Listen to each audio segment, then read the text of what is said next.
नमस्कार, श्याम प्रिया spiritual journey में आप सबका स्वागत है। चलिए देखते हैं कृष्ण जी नवरात्रि से पहले आपको कौन सा ज्ञान दे रहे हैं। ठीक है, नवरात्रि से पहले आपको क्या करना चाहिए, किस क्षेत्र में क्या करना चाहिए, आपको कौन सा ज्ञान दे रहे हैं कृष्ण जी। श्री कृष्ण भगवान आपको कौन सा ज्ञान दे रहे हैं। हमारी ये रीडिंग टाइमलेस है, आप इसे जब भी देखेंगे आपके लिए तभी रहेगी। सभी जेंडर के लोगों के लिए रीडिंग है, सभी वर्ग के लोगों के लिए रीडिंग है, सभी एज ग्रुप वालों के लिए रीडिंग है। आप रीडिंग देख रहे हैं तो कुछ ना कुछ वीडियो में आपके लिए जरूर है। ठीक है, और ये जनरल रीडिंग है तो इसे जनरल की तरह ही लीजिएगा। ठीक है, और अगर आप चैनल सब्सक्राइब नहीं किए हैं, आप चैनल पर नए हैं तो इसे सपोर्ट करने के लिए सब्सक्राइब कर दीजिए। अगर सब्सक्राइब कर दिए, थैंक यू सो मच, दिल से धन्यवाद, शुक्रिया। बेल जरूर प्रेस करिएगा जिससे हम जो भी रीडिंग ले आए आप तक वो सबसे पहले पहुंचती रहे। ठीक है, चलिए देखते हैं श्री कृष्ण भगवान जी आपको कौन सा ज्ञान दे रहे हैं।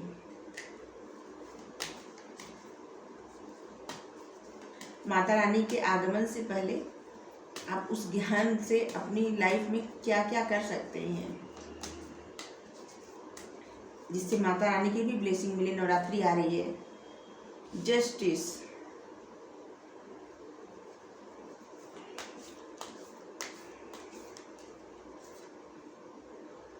स्टार, द वर्ड,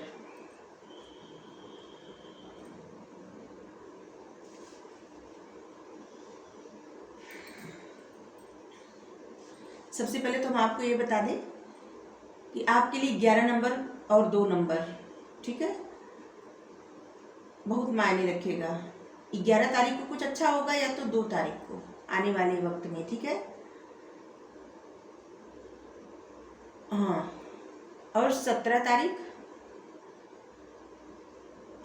को कुछ हो सकता है, या तो फिर 8। ठीक है, और 21 को या फिर 3। ये सब जो नंबर है ना, आने वाले दिनों में इस तारीख को आपकी लाइफ में कुछ न कुछ खुशखबरी मिलेगी। ठीक है, कुछ अच्छा देखने को मिलेगा, कुछ खुशखबरी मिलेगी, कहीं से सक्सेस मिलेगी, कहीं से आपकी ग्रोथ होगी। ठीक है, तो आप ये याद रखिएगा ये तारीख। ठीक है, चलिए आपके लिए नवंबर, मार्च, फरवरी, अगस्त, ये महीने लकी हो सकते हैं। ठीक है,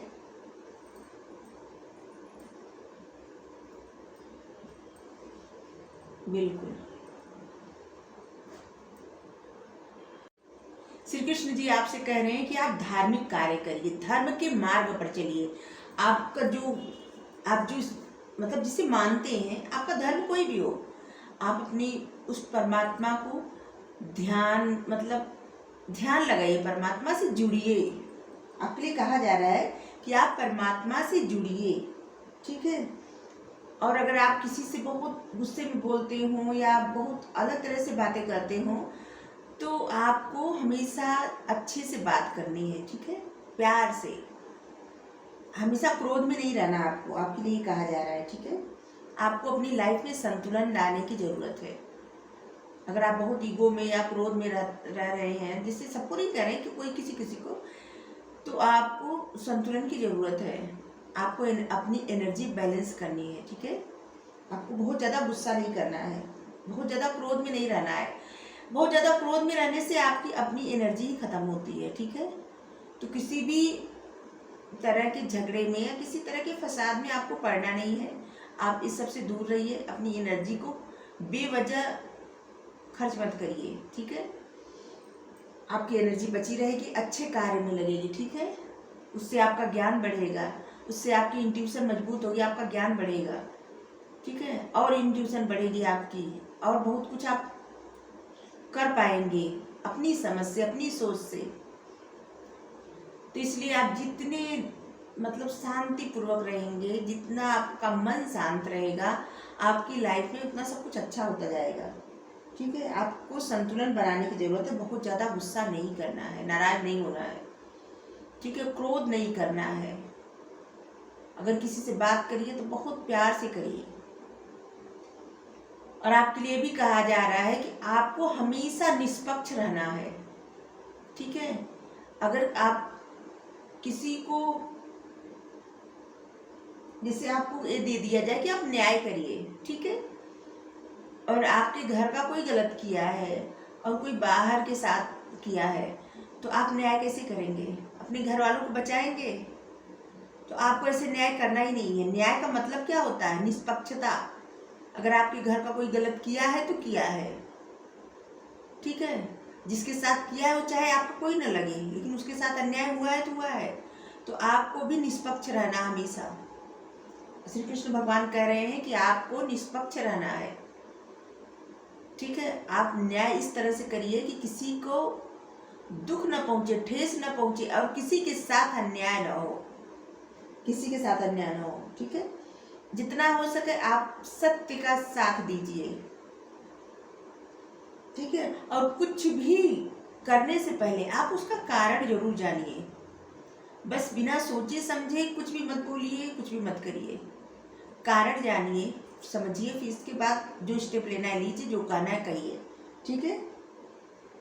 अगर आप कोई भी ऐसा एग्जाम देने जा रहे हैं जिसे कुछ वक्त से एक कार्ड जरूर आ रहा है, हम रीडिंग करते थे कार्ड जरूर आता है जस्टिस का, तो अगर कुछ वक्त से आप कोई ऐसा मतलब जैसे आपका मन है कि आपको इस क्षेत्र में जाना है, और अगर आप न्याय के क्षेत्र में जाना चाहते हैं तो उसमें आपको जीत मिलेगी। तो आप अपना प्लान बदलिए मत। न्याय के क्षेत्र में जाना चाहते हैं तो जाइए, आपको जीत मिलेगी, ठीक है। आप जज बनना चाहते हैं बनिए, वकील बनना चाहते हैं बनिए, और भी बहुत कुछ जो न्याय से संबंधित है, वहाँ पे आप अपनी किस्मत आजमाइए, आपकी किस्मत बुलंद होगी, ठीक है।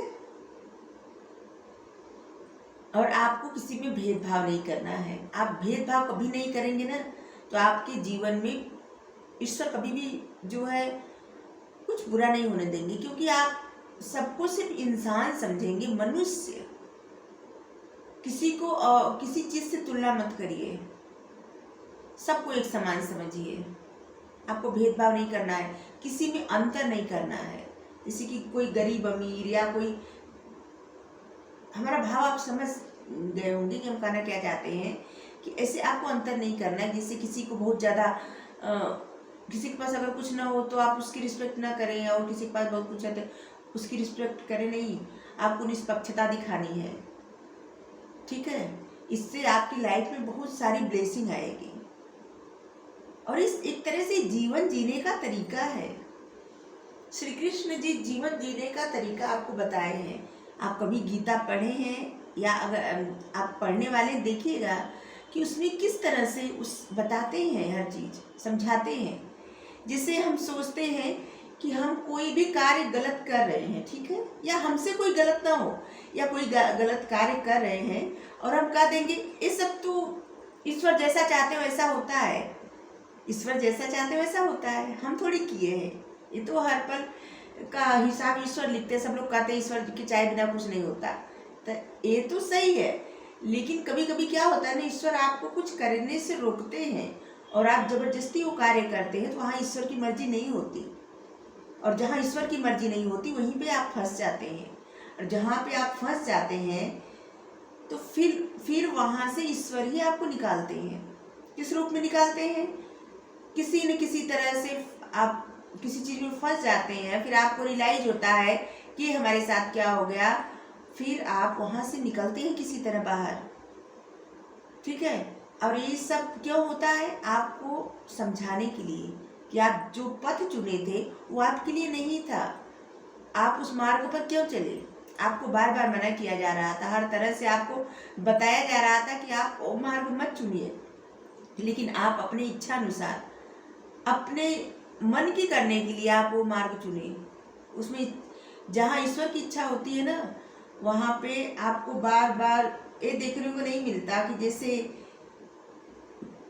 किसी तरह का कुछ बुरा व्यवहार। वहाँ पे सब अच्छा ही अच्छा दिखता है जहाँ पे ईश्वर की इच्छा होती है, और जहाँ पर ईश्वर की इच्छा नहीं होती वहीं पे सब दिखता है। बुरा व्यवहार, लाचारी, परेशानी, ये सब वहाँ दिखता है जहाँ पे ईश्वर की इच्छा नहीं होती। और आपका स्वयं मन करता है और आप वहाँ पे अटक जाते हैं। ठीक है, गीता में एक जगह जहाँ पे अर्जुन युद्ध नहीं करना चाहते हैं और अर्जुन चाहते हैं कि कृष्ण भगवान सबको सबक सिखा दें, सबको मार दें, यह कृष्ण भगवान ही सबको सजा दे दें, क्योंकि अर्जुन वहाँ से बचना चाहते हैं। अर्जुन चाहते हैं कि उनको जो है फिर मुक्ति नहीं मिलेगी, लेकिन ऐसा भी नहीं होता। जिसका जो कर्म है उसको ही करना है। भगवान किसी के मतलब किसी का कुछ लेके खुद नहीं करते, नहीं। और भगवान सिर्फ उतना ही, हम कितना भी मांगते हैं भगवान सिर्फ उतना ही देते हैं जितने के हम काबिल हैं, और वो भी तब देते हैं जब हम कर्म करते हैं। बिना कर्म के अगर भगवान से कितना भी कुछ मांगे वो कुछ नहीं देंगे। और अर्जुन को भी भगवान यही कहते हैं कि उनका वो युद्ध करना उनका कर्म है। भगवान जी अगर अर्जुन की विनती सुनते तो अर्जुन को बिना लड़ाई किए जीत नहीं दिला देते सॉरी। और इसलिए इंसान का प्रथम कर्तव्य है कर्म करना। अगर आप कर्म करेंगे तभी फल की इच्छा कर सकते हैं। अगर आप कर्म नहीं कर सकते तो फल की इच्छा आप कितना भी कीजिए, फल नहीं मिलेगा। कितना भी विनती करें, कितना भी पूजा पाठ करें, कितना भी कुछ करें, क्योंकि जब हम कर्म करते हैं उसी का फल मिलता है, बिना कर्म का कुछ भी नहीं मिलता। इसीलिए हर जगह सर्वप्रथम कर्म को प्रधानता, मतलब सबसे पहले कर्म फिर फल। तो आपको भी कुछ अच्छे कर्म करने के लिए कहा जा रहा है, मेहनत करने के लिए कहा जा रहा है। आपके जो कर्म है उससे करिए, उसको मत छोड़िए, न तो आलस्य में न तो किसी की वजह से। कर्म करते रहिए, ठीक है। फल तो ईश्वर पर छोड़ दीजिए, वो आपको जरूर देंगे, क्योंकि जो लोग कर्म करते हैं उनको फल मिलता ही मिलता है। और आपको ये भी तय करना है कि आप किस ध्येय से, किस उद्देश्य से एक कर्म कर रहे हैं, और आपको वही मिलेगा जो आप चाहते हैं। ठीक है, आपके मकसद अच्छे होने चाहिए। आपको जीवन में संतुलन लाना है। हम तो पहले ही बोले कि आपको संतुलन लाना है, और आप जितना हो सके ना दुख में मत रहिए, खुश, अपने आप को खुश करने की कोशिश करिए। जैसे मान लीजिए आपको गाने सुन के प्रसन्नता मिलती है तो गाने सुनिए, फिल्म देखने का इच्छा हो फिल्म देखिए, कोई गेम खेलना है गेम खेलिए, या आप कोई गेम से जुड़े हैं तो वहाँ पे आप पार्टिसिपेट करिए, या मतलब आप अपने आप को खुश रखिए जितना हो सके। आनंद पूर्वक, खुशी पूर्वक अपना जीवन व्यतीत करिए, ठीक है। क्योंकि आप खुश रहेंगे ना तो खुशियाँ अपनी तरफ खींचेंगे और आपको खुशी मिलेगी, ठीक है। हाँ, और अगर आपका किसी से आध्यात्मिक प्रेम है, स्पिरिचुअल, आप समझ रहे हैं, आपका अगर किसी से आध्यात्मिक प्रेम है स्पिरिचुअल, तो आप उसको समझने की कोशिश करिए और उस दृष्टि से उस प्रेम को देखने की कोशिश करिए, क्योंकि आध्यात्मिक प्रेम जो होता है ना वो अलग ही लेवल का होता है। वहाँ पे आपको कोई ये नहीं रहता कि सिर्फ कोई किसी से शादी होती है या किसी कोई साथ रहता है या कोई नहीं, ये प्रेम एकदम अलग होता है, क्योंकि इस आपकी सोल एक दूसरे से जुड़ती है, और इसमें आप मिले न मिले इससे कोई फर्क नहीं पड़ता। और आपको बहुत कुछ सीखने को मिलता है जब आपके जीवन, जैसे जब आप आध्यात्मिक प्रेम, या तो आप किसी इंसान से आध्यात्मिक प्रेम हो या तो ईश्वर से स्वयं हो, ठीक है। ईश्वर से भी आध्यात्मिक प्रेम होता है, आप ईश्वर की तरफ बढ़ जाते हैं, वो प्रेम आपको ईश्वर से मिलता है, वो सहायता आपको ईश्वर से मिलती है, और आप धीरे धीरे धीरे धीरे आगे बढ़ते जाते हैं। आध्यात्मिक प्रेम जैसे मीरा माँ का कृष्ण भगवान के प्रति था, और राधा माँ का भी कृष्ण भगवान के प्रति था। इसी तरह से आपको कभी भी निराश नहीं होना है, क्योंकि आप जब जब निराश होंगे ना तो कुछ आपको हासिल नहीं होगा, और आपकी तरफ जो भी खुशियाँ आती रहेंगी, आने वाली रहेंगी या आए मतलब आते आते रुक जाएंगी। तो आपको कभी भी निराश नहीं होना है, हमेशा आशा बनाए रखिए, ठीक है। विश्वास और आशा आपके उद्देश्य को जरूर पूरा होगा, आपका उद्देश्य जो है जरूर पूरा होगा जब आप विश्वास और आशा हमेशा बनाए रखेंगे ईश्वर पर, डिवाइन पर और अपने आप पर, ठीक है। आप हमेशा विश्वास और भरोसा बनाए रखिए और हमेशा ये आशा करिए कि आप जिसके काबिल है आपको जरूर मिलेगा। आपकी लाइफ में जो भी आने वाला है, आने वाली खुशियाँ हैं, आप उसके काबिल हैं, आपको वो चाहिए और वो जरूर मिलेगा, ठीक है। और हमेशा जीवन में कुछ नया करने की कोशिश करिए, क्योंकि एक ही तरह के पैटर्न में आप रहेंगे तो ऊब जाएंगे। आप कुछ नया कुछ नए तरीके से अपना कार्य करना हो तो करिए, कुछ नए तरीके से और कुछ मतलब करना, जो भी आप कार्य करते हैं उसमें कुछ नया करिए। और नहीं तो अपने आप को ही थोड़ा सा अपने कपड़े का स्टाइल बदलिए, अपना हेयर स्टाइल बदलिए, जिससे कुछ नया करिए। इससे क्या होगा कि आपको खुशी मिलेगी और आप स्वयं से प्यार करना सीखिए। जब आप खुद से प्यार करेंगे तभी आप दूसरों से प्यार कर सकेंगे। जब आप खुद से प्यार नहीं करेंगे तो कभी भी कोई भी इंसान आपको प्यार नहीं करेगा, ठीक है। तो इसलिए सबसे पहले आपको खुद से प्यार करना है और तभी आपके जीवन का उद्देश्य भी पूरा होगा, आपका जो भी उद्देश्य है आपके जीवन का, ठीक है। आपको सबसे मतलब कहा जा रहा है कि आप अपने आप को एकदम अकेले मत रखिए, सबसे मिलिए जुलिए, कट के मत रहिए किसी से, क्योंकि जीवन में अगर सब कुछ मिल भी जाए, अगर कोई इंसान आपका कोई मित्र न रहे या आप कहीं अकेले रहे जहाँ पे कोई भी न रहे, आप सोचिए अगर आप मान लीजिए जहाँ एक टापू है वहाँ पे आप अकेले हैं, आपके पास बहुत कुछ है, अच्छे मतलब सब कुछ है और आपको किसी चीज़ की कमी नहीं है, फिर भी आप वहाँ पे उदास निराश रहेंगे, आपका मन ही नहीं लगेगा किसी चीज़ में। क्योंकि अगर आपके पास कुछ रहता है ना तो उससे दिखाने के लिए भी कोई चाहिए होता है।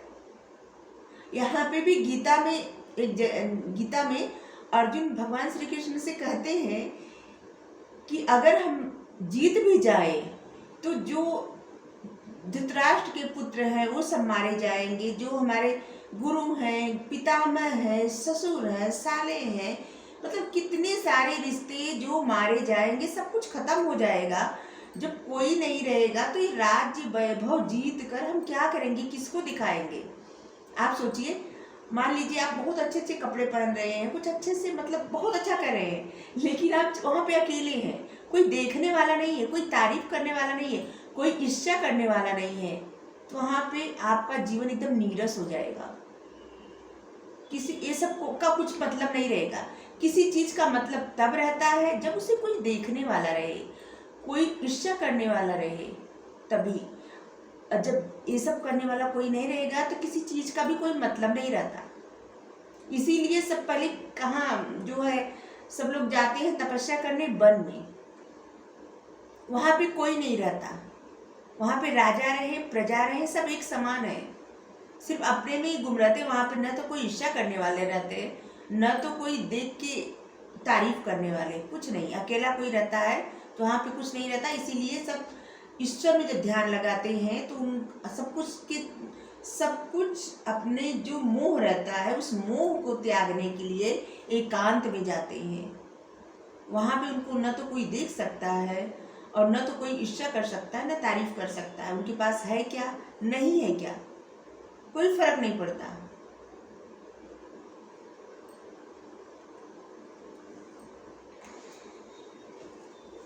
तो इसलिए जीवन में सबका होना भी जरूरी है, मित्र का भी और शत्रु का भी।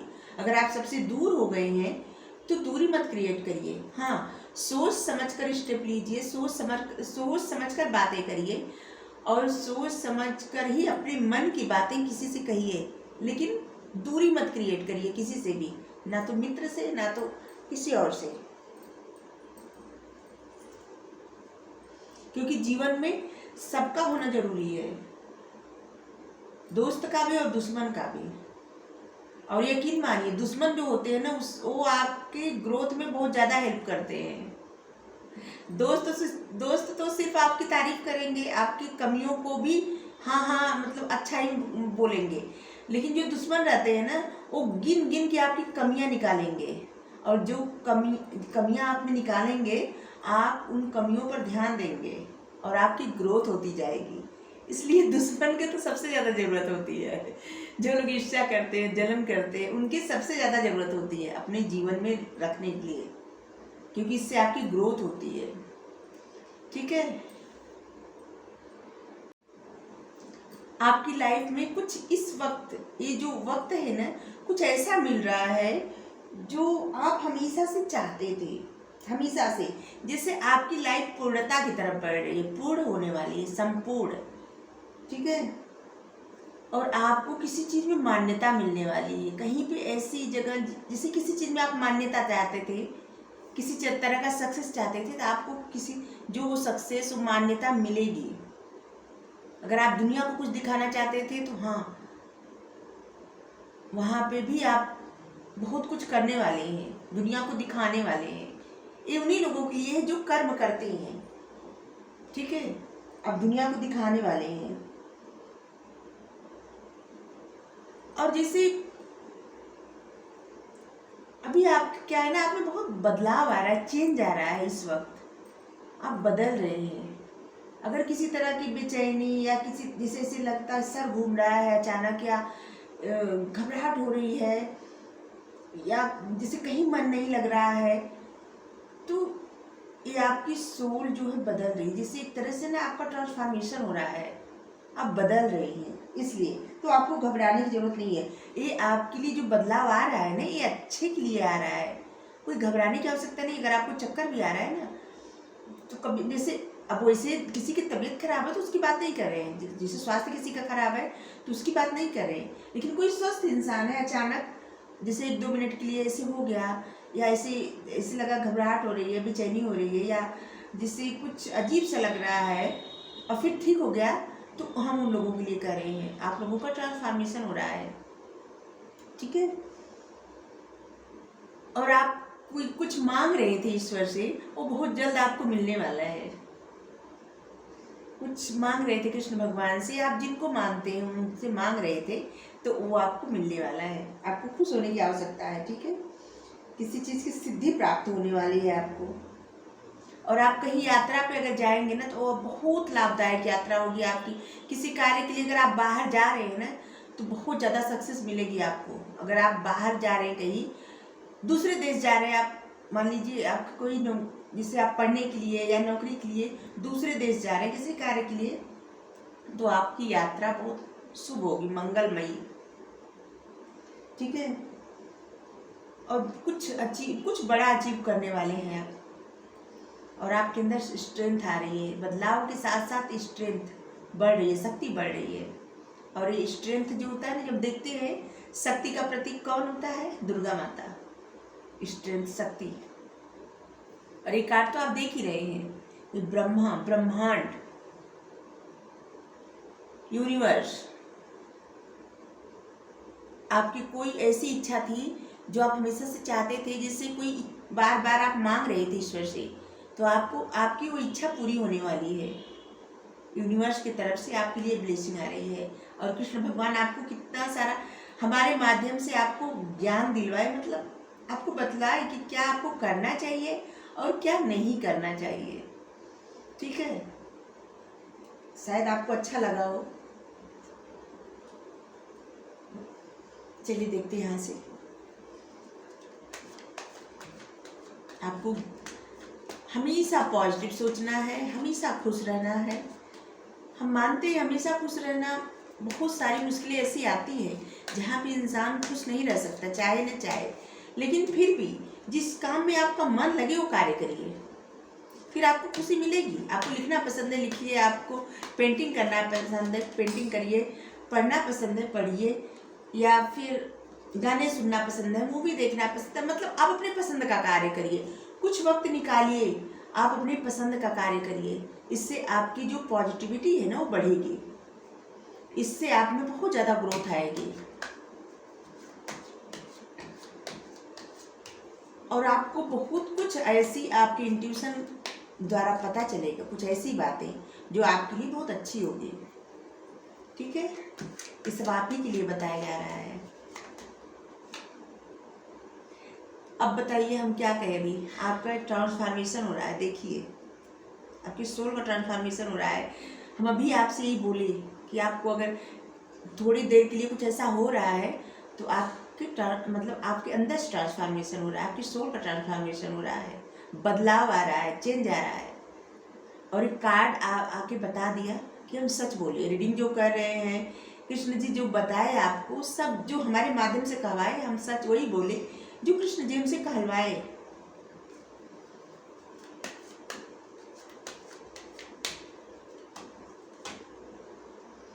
इसके बाद आपकी लाइफ बहुत खुशियों से भरी हो जाएगी, खुशियों वाली। जो आप अभी ऐसा सोच रहे थे कि जैसे आप में थोड़ी कम काबिलियत है, आपके ऐसे मन में हमेशा चलता है जैसे आप कोई और इंसान आपसे ज़्यादा काबिल है। ठीक है, इससे क्या उससे आज हमको धुआं से थोड़ा सा सॉरी ये धूप बत्ती के धुएं से थोड़ी सी प्रॉब्लम हो रही है हमको। आप अपने आप को सबसे कम मतलब किसी से कम समझ रहे हैं ना, तो ऐसा नहीं है। अभी आप ये सब छोड़ देंगे, कम समझना, दुखी होना। आपकी लाइफ में बस अबंडेंस ही आ रहा है, ये सब जा रहा है, इसीलिए आपकी लाइफ ट्रांसफॉर्म की जा रही है। आप बहुत खुश होने वाले हैं, खुशियाँ आ रही हैं आपकी लाइफ में। देखिए सोर्स हैप्पीनेस का कार्ड है, खुशियों का कार्ड है। सूर्यदेव आपके लिए ब्लेसिंग भेज रहे हैं और आपके लिए 1 नंबर बहुत लकी, 10 नंबर 1 नंबर आपके लिए बहुत अच्छा हो सकता है। ठीक है, और आपके लिए सफ़ेद कलर का कपड़ा, वाइट या फिर सिल्वर कलर का, चांदी का कलर जो होता है ना सिल्वर, उस कलर का कपड़ा बहुत अच्छा रहेगा। ठीक है, सब कुछ संभव है, जो हम कहे ना सब कुछ संभव है, सब कुछ।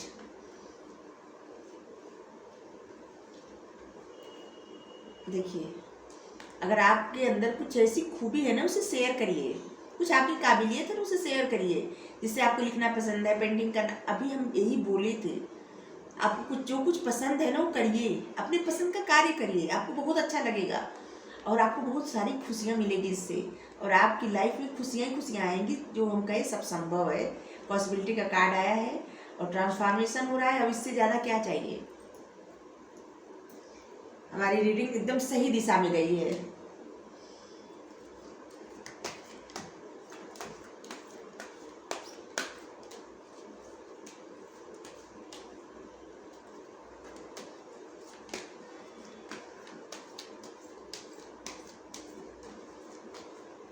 साईं बाबा देख भरोसा, एक कार्ड उछल के आया। साईं बाबा को यही बताना था।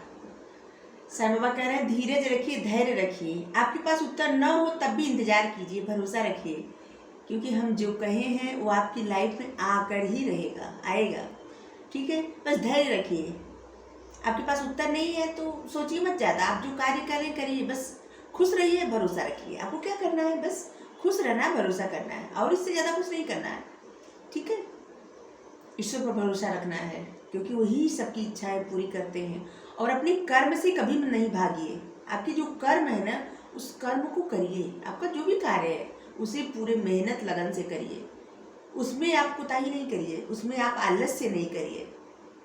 आपका जो कर्म है उसे करिए, आपके लिए फल ही फल आएगा ईश्वर की तरफ से। भरोसा रखिए। तो आपको रीडिंग अच्छी लगी हो तो कृष्ण भगवान को थैंक यू जरूर कहिए। Thank you so much.